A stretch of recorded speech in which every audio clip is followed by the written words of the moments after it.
अतिवृष्टी झाल्यामुळे या कपाशी व मका या सर्व पिकाचं अतोनात नुकसान झालेलं आहे।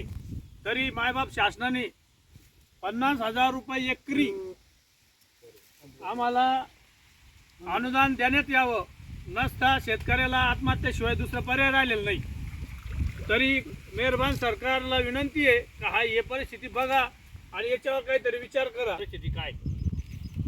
धन्यवाद।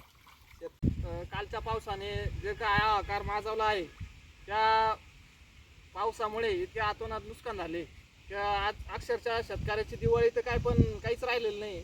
आणि कमीत कमी आम्हाला हे जे पिकं आहे, हे पिकं लहान मुलावाने आम्ही आजपर्यंत वाढवले, पण आता हे जे काहीच राहिलं नाही, त्यामुळे आम्हाला कमीत कमी हेक्टरी 1.5 लाख रुपये तरी भेटावे ही सरकारला विनंती आहे। आणि सरकारच्या तर्फे आम्ही दरबार हेच मानतो का बा सरकार तुम्हीच राहिले, आता आम्हाला कोणीच नाही। सध्या आमची इतकी परेशानी व्हायली की आम्हाला वरतून पाऊस येतो आणि खाली जे येतं याची गंमत होऊन जाते। आलेला घास आम्हाला कुठल्याही प्रकारचा भेटत नाहीये, त्यामुळे सरकार मायबाप तुम्हीच आहे आता।